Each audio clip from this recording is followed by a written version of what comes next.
성탄 인사할까요? 메리 크리스마스. 복된 성탄절 되길 바랍니다.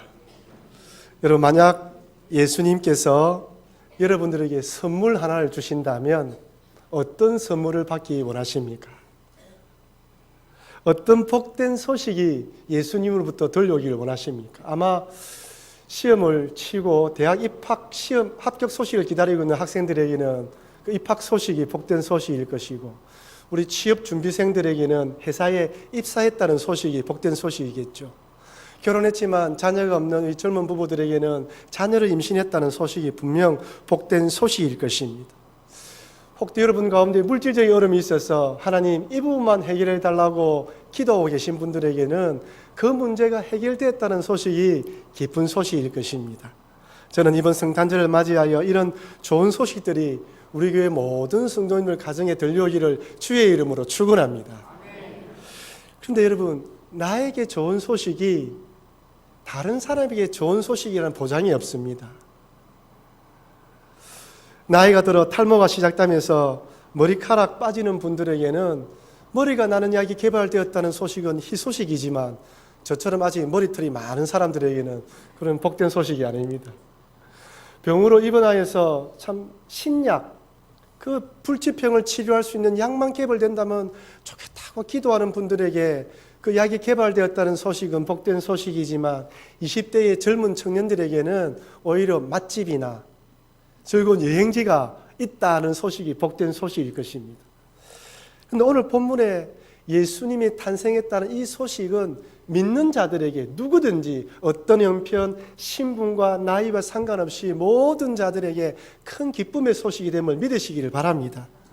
지난주 살펴본 대로 로마 황제 가이사 아구스도의 명에 따라서 만삭이 된 마리아와 요셉이 짧게는 170km, 길게는 230km 되는 그 먼 거리를 걸어서 며칠 동안이나 여행해서 베들레헴에 도착했는지 모르지만은 베들레헴에 도착합니다. 여간에는 머물 곳이 없어서, 돈이 없어서 그랬는지 이미 많은 사람들이 여간에 들어가 있어서 머물 공간이 없어서 그런지 모르겠지만 가축 우리에서 머물 공간을 마련하고, 마리아의 진통이 시작되면서 그곳에서 아이를 낳습니다. 탯줄은 무엇을 끊었는지, 그 뜨거운 물은 어디서 구해왔는지, 예수님 몸에 쌓여진 그 강고는 처음부터 어디서 구해왔는지 모르지만 그 예수님께서 강고에 쌓여서 나무로 만든 짐승이 먹는 여물통에 누워 계십니다. 너무나 낮고 초라하고 참 낮은 출생이지만 하나님에게는, 아니 믿는 자들에게는 큰 기쁨의 좋은 소식인 것이죠. 하나님께서 이렇게 태어난 예수님의 복된 소식을 전하기 위해 목자와 동방박사들을 사용하십니다. 누가복음 2장 8절 9절 말씀입니다. 우리 같이 한번 읽어보겠습니다. 그 지역의 목자들이 밤에 밖에서 자기 양떼를 지키더니 주의 사자가 곁에 서고 주의 영광이 그들을 두루 비침에 크게 무서워하는지라. 아멘. 저는 어릴 때 이 본문을 읽으면서 그냥 스쳐 지나가면서 읽을 때는 천사들만 나타난 줄 알았어요. 잘 보십시오. 주의 사자가 곁에 서고 주의 영광이 그들을 두루 비춤에 되어 있죠. 주의 영광이 무엇을 의미합니까? 하나님의 임재를 의미합니다. 여기 두루 비추다 말은 하나님의 임재의 상징입니다. 구약에서 유대인들은 하나님의 임재를 쉐키나라는 히브리어로 표현했지 않았습니까? 출애굽기에 모세가 시내산에 올라갈 때 하나님의 영광의 구름이 그 산에 가득했습니다. 솔로몬 왕이 성전을 건축하고 난 뒤에 봉헌식을 할 때 하나님의 영광의 구름이 온 성전 가득했다고 성경은 기록합니다. 열왕기상 8장 10절 11절입니다. 같이 읽어보겠습니다. 제사장이 성소에서 나올 때에 구름이 여호와의 성전에 가득하며 제사장이 그 구름으로 말미암아 능히 서서 섬기지 못하였으니 이는 여호와의 영광이 여호와의 성전에 가득함이었더라. 아멘. 여러분, 그때 임했던 여호와의 영광이 지금 또다시 임했는데 누구에게 임했습니까? 밤에 양떼를 치고 있는 목자들에게 임했어요. 우리가 생각하기에 하나님께서 천사를 대동하여 임재했다면 로마 황제나 권력자들에게 임해야 되는데 너무나 초라하고 낮고 낮은 목자에게 임했다는 것입니다. 저는 왜 하나님께서 이 복된 소식을 전하는 일에 양떼를 치고 있는 목자들을 사용했는지 그 이유를 정확하게 알 수는 없습니다. 하지만 하나님께서 목자를 사용했다는 것은 누구든지 세상적으로 지위가 낮고 비천한 자일지라도 하나님께서 얼마든지 사용할 수 있다는 것입니다. 여러분, 이 세상은 참 경력자, 뛰어난 실력자, 똑똑한 사람 뽑지 않습니까? 그 사람들을 뽑아서 선별하여 대우합니다. 우리 젊은이들도 그런 사람 되기 위해서 열심히 노력하고 공부하고 스펙을 쌓습니다. 그래서 이 세상은 마치 그런 사람들만 있어야 되는 것 같아 보입니다. 하지만 그렇지 않습니다. 하나님께서는 때로는 우리가 부족하고 연약하고 좀 다른 사람들과 비교해서 연약해 보인다 할지라도 하나님께서는 각자의 형편과 사정과 재능에 맞게 사용하신다는 것이죠. 빌레몬서에 나오는 노예 출신인 오네시모를 한번 보십시오. 주인의 집에서 도망쳐 로마 감옥에 갇혀 있을 때 사도 바울을 만나 회심하고 난 뒤에 일꾼이 되었습니다. 하나님께서는 이런 사람을 들어 사용하셔요. 여러분, 오병이어의 주역이 누구입니까? 성인이 아니에요. 똑똑한 자가 아니었습니다.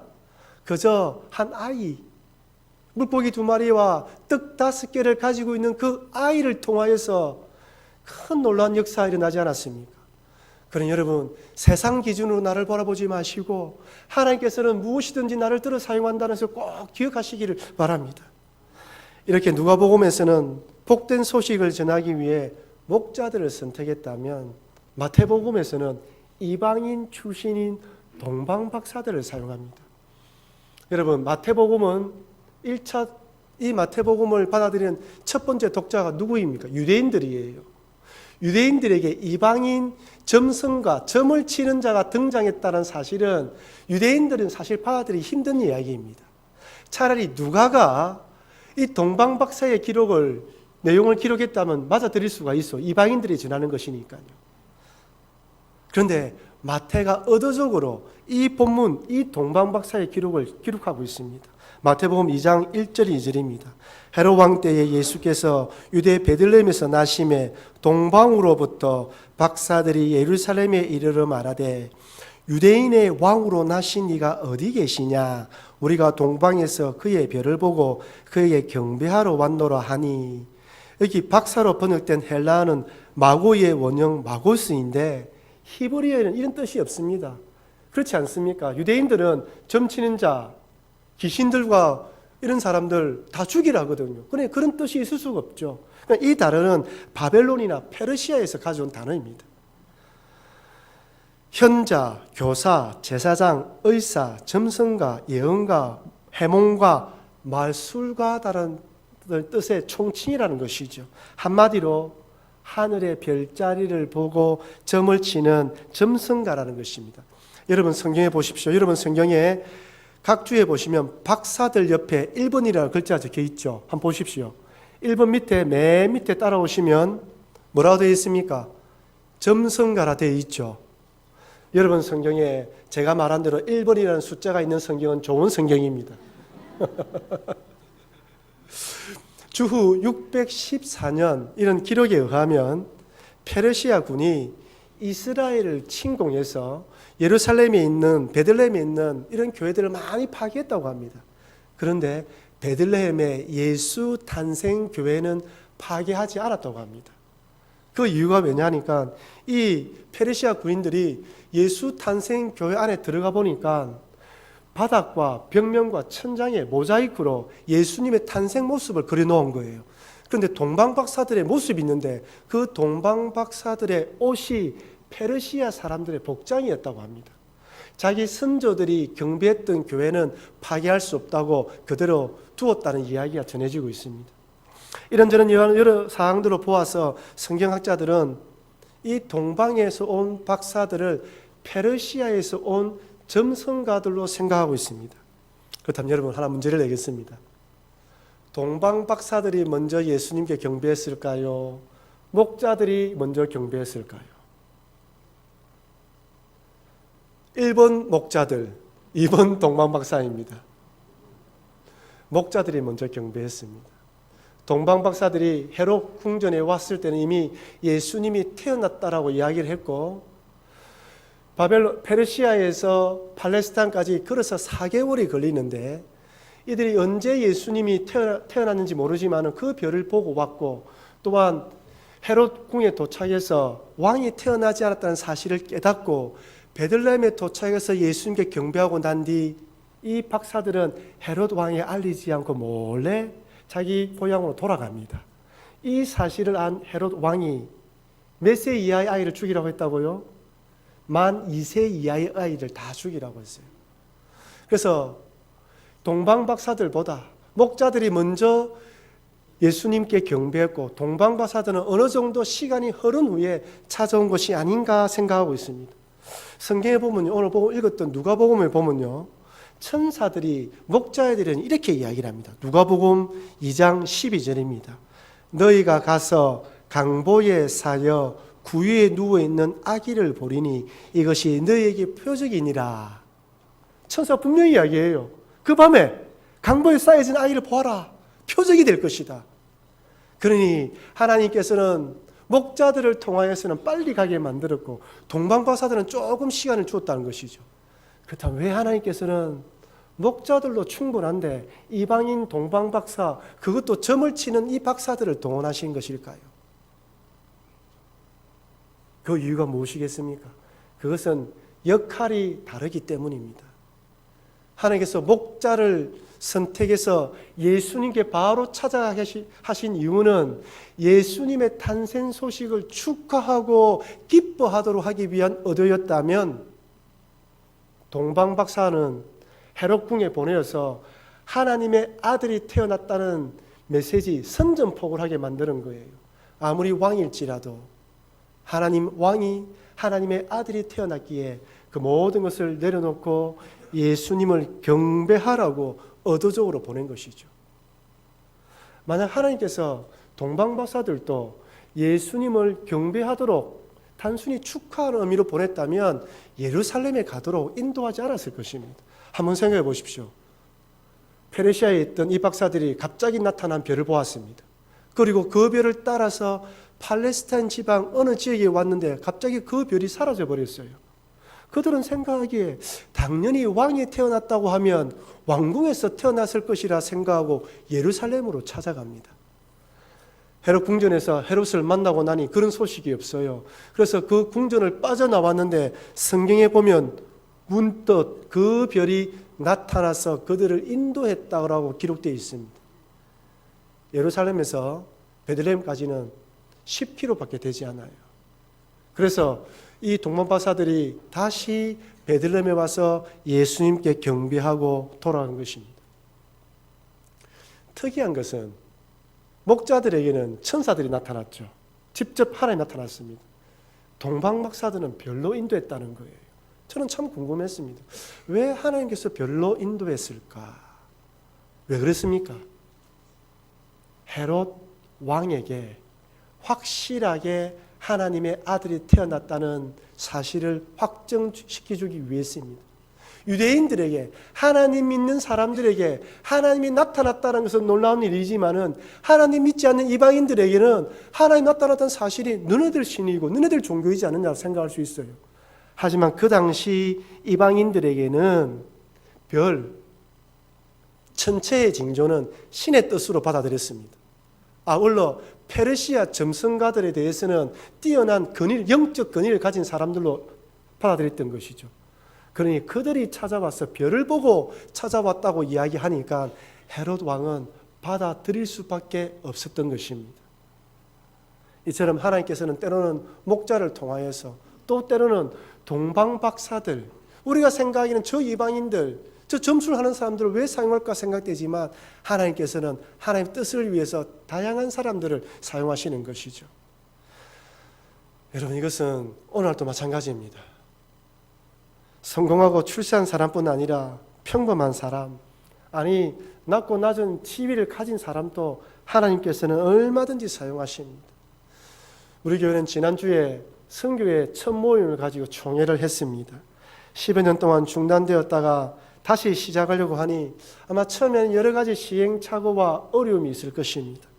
그럼에도 불구하고 저는 새롭게 시작되는 선교회뿐 아니라 앞으로의 목장 그리고 기타 교회 여러 모임들을 통해 우리 부산북교의 모든 성도님들이 무엇이든지 하나라도 하나님 나라와 주님 몸된 교회를 위해서 헌신하기를 바라는 것입니다. 나는 부족하다, 나는 연약하다 말씀하지 마시고 주님께서는 작은 아이의 떡도 사용하시고 물고기도 사용하시고 너희도 사용하신다는 걸 기억하시면서 우리 부산북교회가 하나님을 찬미하며 온 백성의 칭송받을 뿐 아니라 주께서 구원받는 사람을 날마다 더하는 교회가 될 수 있도록 동참하시고 노력하시는 여러분과 제가 되길 주의 이름으로 축원합니다. 두 번째로 그렇다면 천사들이 전하여 준 복된 소식은 어떤 소식일까요? 누가복음 2장 10절 11절 말씀입니다. 우리 같이 한번 읽어보겠습니다. 천사들이 이르되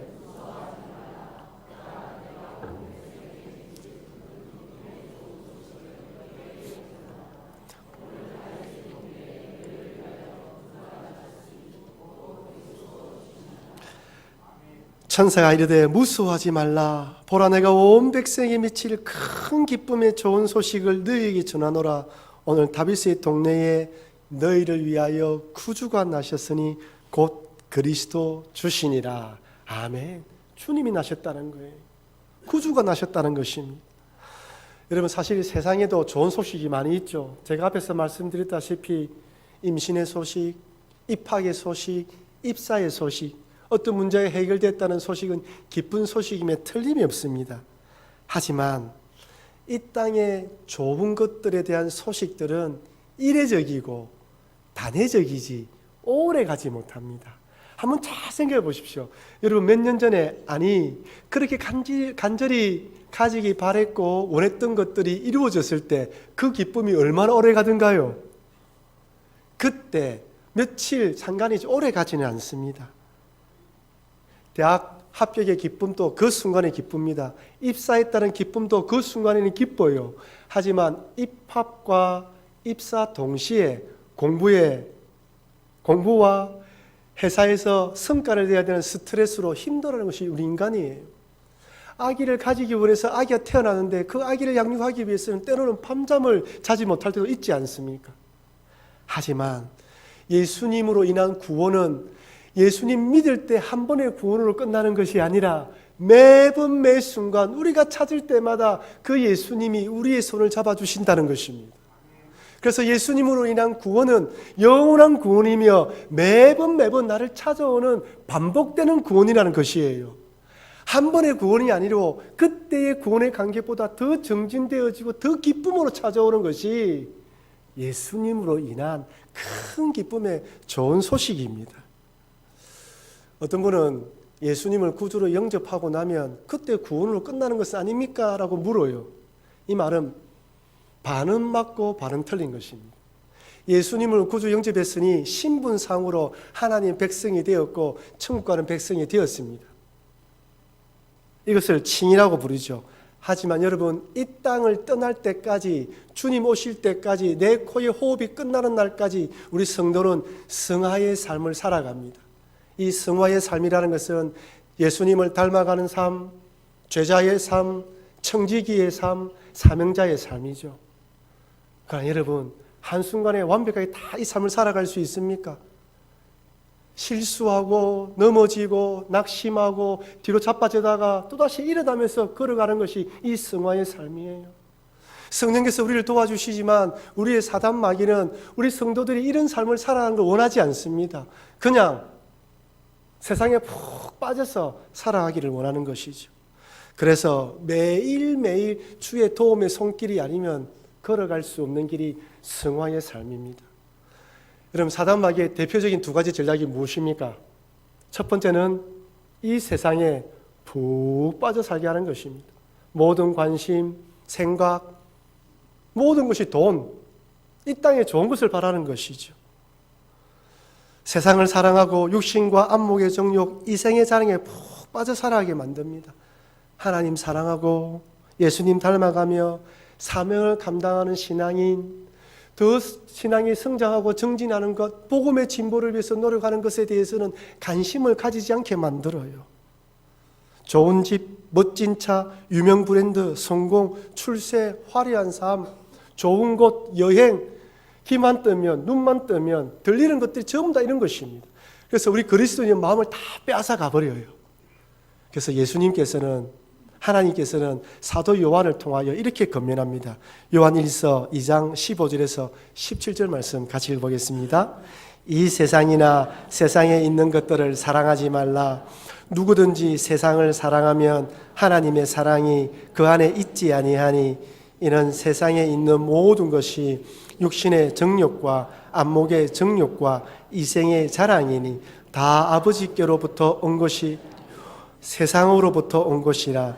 이 세상도 그 정욕도 지나가되 오직 하나님의 뜻을 행하는 자는 영원히 거하느니라. 아멘.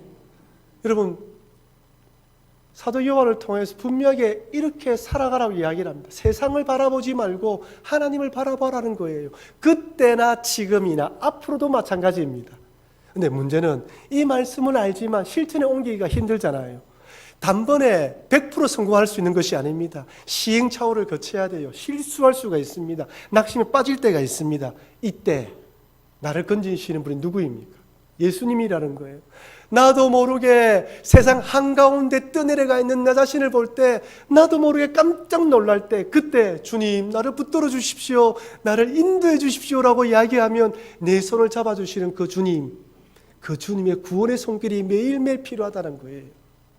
그래서 처음 구원받았지만, 예수님 믿어서 칭의의 구원을 받았지만 승하의 삶을 살아가는 동안 매일매일 예수님으로 또한 구원을 받아야 되는 것입니다. 두 번째로 사단의 전략은 낙심하고 실망에 빠지게 하는 것입니다. 간절히 기도했음에도 응답되지 않을 때 우리 그런 기도하잖아요. 주님, 압니다. 내가 기도하지만 응답은 주님께 달리는 것을 압니다. 그러나 이번 한 번만은 응답해 주십시오. 이번 한 번만은 살려주십시오.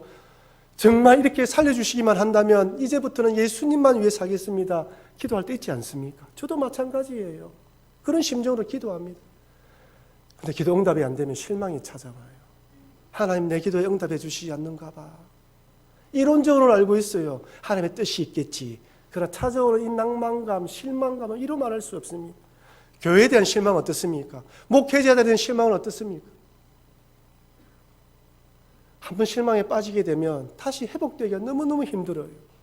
저는 교회마다 들려오는 소식들 속에서 그런 분들을 많이 만납니다. 냉랭한 가슴으로 살아가는 것이죠. 오늘 얼마나 많은 그리스도인들이 이 두 가지 사탄의 전략에 빠져서 처음 주님을 만났던 뜨거운 열정도 사랑도 식은 채 살아가는지 몰라요. 이런 사단 마귀에 넘어져 좌절과 실망에 빠진 우리들을 위해서 히브리서에서는 이렇게 말씀합니다. 히브리서 4장 15절 16절입니다. 같이 읽어보겠습니다. 우리에게 있는 대제사장은 우리의 연약함을 동정하지 못하실 이가 아니요 모든 일에 우리와 똑같이 시험을 받으신 이로되 죄는 없으시니라. 그러므로 우리는 긍휼하심을 따라 때를 따라 돕는 은혜를 얻기 위하여 은혜의 보좌 앞에 담대히 나아갈 것이니라. 아멘. 히브리서 저자는 알았습니다. 아무리 믿음으로 살아가려 하더라도 넘어질 수밖에 없는 우리, 핍박과 박해 앞에서 신앙을 갈등할 수밖에 없는 우리를 향하여 이렇게 말씀하시는 거예요. 우리는 긍휼하심을 따라 때를 따라 돕는 은혜를 얻기 위하여 은혜의 보좌 앞에 담대히 나아가라. 넘어지고 실망할 때 그 자리에 있지 말고 은혜의 보좌 앞에 나아가서 그 주님을 붙들어라는 것이에요. 그것이 무엇입니까? 성화에서 우리의 구원을 말하는 거예요. 그러면 그 예수님의 손을 붙잡으면요, 나를 위해 흘렸던 그 보혈이 내 몸에 수혈되어서 차갑게 식어버린 나의 마음을 뜨게 만들어서 다시 열정으로 주님만 바라보는 사람이 되게 만드는 것입니다. 주님만 바라본다고 말하면서도 세상 바라보며 사람 바라보며 이것저것 바라봤던 것을 다 꺾어버리고 오직 주님만 바라봐야 되는구나라고 깨닫게 만들면서 다시 일어나게 만들어 주시는 것입니다. 그러나 여러분, 어떤 상황 속에서도 때를 따라 돕는 은혜를 주시는 예수님께 은혜의 보좌 앞에 담대히 나아가시는 여러분과 제가 되길 주의 이름으로 축원합니다. 이렇게 큰 기쁨의 좋은 소식 되신 예수님을 풍성하게 누리기 위해서 하나님께서는 사도 바울을 통해서 또 이렇게 권면하십니다. 에베소서 1장 17절 18절 말씀 같이 읽어보겠습니다. 우리 주 예수 그리스도의 하나님 영광의 아버지께서 지혜와 계시의 영을 너희에게 주사 하나님을 알게 하시고 너희 마음의 눈을 밝히사 그의 부르심의 소망이 무엇이며 성도 안에서 그 기업의 영광의 풍성함이 무엇이며. 아멘. 여러분, 하나님을 알아가야 됩니다. 여기 하나님을 알아가며라고 되어 있는데 단순히 성부 하나님을 말하는 것이 아니라 삼위 하나님 전체를 말하는 거예요. 여러분, 우리가 하나님을 알아가는 것은 죽을 때까지 알아가도 다 알지 못합니다. 어제 알았던 그 하나님, 오늘 알아가면 더 은혜가 깊어지는 것입니다. 사도 바울은 하나님을 배워가면 배워갈수록 더 은혜가 넘쳤어요. 우리에게 그렇게 권면하는 거예요. 더 많이 알아가도록 노력하라는 것입니다. 더 많이 배우고 가까이 갈 수 있도록 달려가라는 것이죠. 삼위 하나님의 풍성함, 그의 부르심의 소망이 무엇이며 성도 안에서 그 기업의 영광의 풍성함이 무엇인지 알아가도록 목표를 정하고 달려가라고 말씀합니다. 2017년도 한 해가 다 지나갑니다. 올해의 삶이 어떠했는지 상관없이 또다시 하나님께서는 새로운 한 해를 우리에게 선물로 주십니다. 이때 여러분의 삶의 목표 가운데에 부르심의 소망이 무엇인지, 그 기업의 풍성함이 무엇인지 깨닫게 해달라는 기도 제목을 추가하시기를 바랍니다. 이를 위해서 더 말씀을 사모하십시오. 기도하는 자리를 사모하십시오. 성령을 충만하게 갈구하십시오. 2017년을 시작하면서 저는 여러분들에게 성경 1표를 나눠드렸습니다. 다 가지고 계시죠? 웃지마 마시시고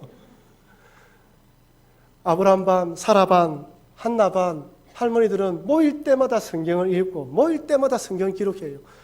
한 주간에 1000장씩 읽어서 제출하기도 하십니다. 저는 올해도 내년에도 또다시 성경 1표 나눠드릴 것입니다. 그걸 나눠드려서 받아내어서 상품을 주고 이러지는 않겠지만은 매번 때가 되면 점검하여서 말씀 안에 살아가고 있는지 점검할 것입니다. 기도하며 사람을 붙들고 있는지 또 점검할 거예요. 공정예배에 참석해서 하나님을 간절히 사모하는지 무릎에 물을 것입니다. 왜 그렇습니까? 여러분들의 믿음이 주님을 특히 가까이 만나고 알아가도록 하기 위해서 저는 격려하고 도전을 줄 것입니다. 그러나 여러분, 부지런히 삼위 하나님을 배워가시고 알아가는 일에 최선을 다하시기를 주의 이름으로 축원합니다. 마지막 세 번째로, 모든 사람들에게 예수님은 큰 기쁨의 좋은 소식이 아니라는 것입니다. 동방박사의 방문을 받은 헤롯의 반응을 한번 보십시오. 마태복음 2장 3절 4절 말씀입니다. 같이 읽어보겠습니다. 헤롯 왕과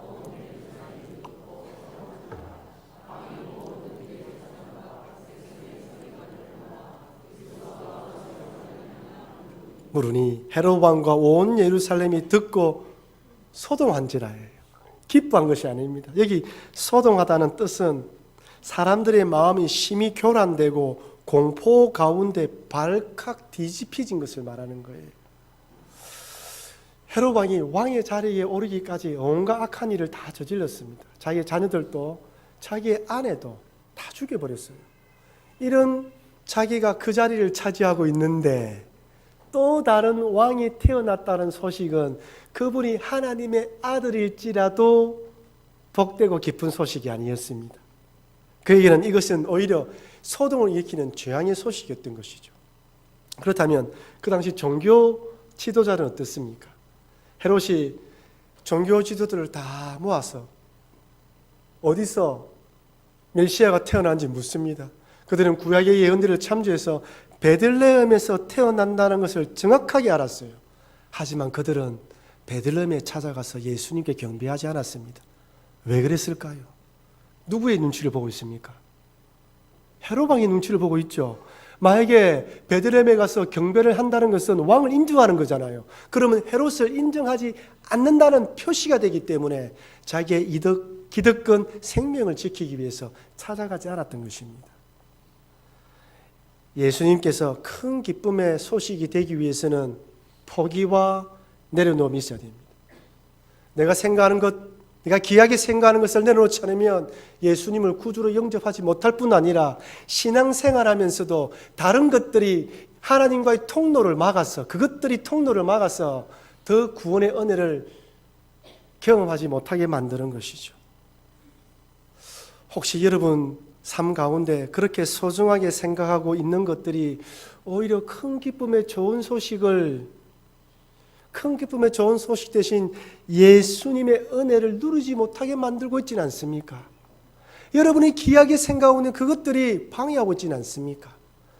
헤로방의 이 모습을 발견하면서, 이 모습을 보면서 혹시 내 안에도 내려오지 못하는 것들이 없는지 돌아보시면서 말씀을 듣고 기도할 때 하나님 그거 내려놓게 해주십시오. 그거 포기하게 만들어 주셔서 예수님으로 또한 구원의 기쁨을 누리게 만들게 되라고 기도하시기를 바랍니다. 여러분, 오늘은 복된 성탄절 전날입니다. 하나님께 영광이요 땅에서는 기뻐하심을 입은 사람들 중에 평화를 주시기 위해서 예수님께서 2000년 전에 육신의 몸을 입고 이 땅에 오셨습니다. 큰 기쁨의 좋은 소식, 복된 소식 대신 예수님으로 내가 매일매일 은혜를 누리고 있는지 여러분의 삶을 한번 점검해 보시기를 바랍니다. 때에 따라 돕는 은혜를 주시는 은혜의 보좌로 달려가서 그 예수님으로 세임 얻으시기를 바랍니다.